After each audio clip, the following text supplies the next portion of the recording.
السلام علیکم ورحمۃ اللہ وبرکاتہ۔ امید ہے آپ سبھی حضرات خیر و عافیت سے ہوں گے۔ معزز ناظرین، آج کی اس ویڈیو میں یہ مسئلہ بیان کرنا ہے قربانی کے تعلق سے کہ بعض احباب جب اپنے گھر میں قربانی کر رہے ہوتے ہیں تو وہ یہ سوال بہت پوچھتے ہیں کہ جی ہم قربانی کس کے نام کی کریں؟ شوہر کے نام کی کریں یعنی اپنے نام کی، یا اپنی بیوی کے نام کی کریں، یا اپنے باپ کے دادا وغیرہ یہ جو گھر میں ہوتے ہیں کس کے نام کی قربانی کریں، کس کے نام کا حصہ کریں؟ تو لوگ جو ہے اس میں بہت کنفیوز رہتے ہیں، اور بعض جگہ ہم نے دیکھا ہے کہ قربانی تو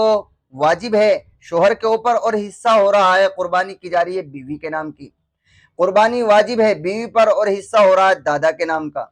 یہ اس طرح لوگ غلطی کرتے ہیں، تو ہمیں اچھی طرح اس بات کو سمجھنا چاہیے کہ دیکھیے جس کی ملکیت ہے یعنی جس پر قربانی واجب ہو رہی ہے اسی کو اپنے نام کی قربانی کرنی چاہیے۔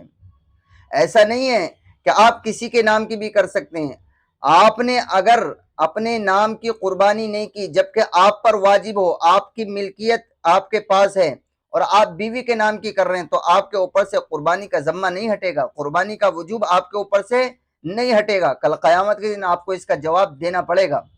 ایسی ہی بیوی کے بارے میں بھی ہے، بیوی کے اوپر اگر قربانی واجب ہے تو بیوی اپنے نام کی کرے، ایسا نہیں ہے وہ اپنی اولاد کے نام کی کر دے۔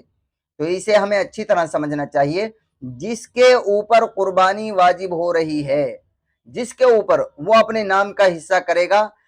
اس کے بعد میں اپنے نام کا حصہ کرنے کے بعد وہ چاہے پوری دنیا کے نام کی قربانی کر دے، اس سے کوئی شریعت کو کوئی حرج نہیں ہے، کر سکتا ہے، لیکن پہلے اپنے نام کی قربانی کرے گا۔ پہلے کا مطلب یہ نہیں صرف ایک بار کر کے ہم پھر کسی کی نہیں،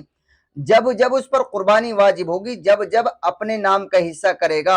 اپنے نام کے حصے کے ساتھ ساتھ چاہے وہ کسی اور کے نام کا بھی کر سکتا ہے تو کوئی حرج نہیں ہے، 10 اور حصے کر لے کسی اور کے نام کے، کوئی حرج نہیں ہے، لیکن ضروری ہے کہ اس شخص کے نام کا پہلے کرنا پڑے گا جس شخص پر قربانی واجب ہو رہی ہے۔ امید ہے یہ مسئلہ آپ کو سمجھ میں آئے گا۔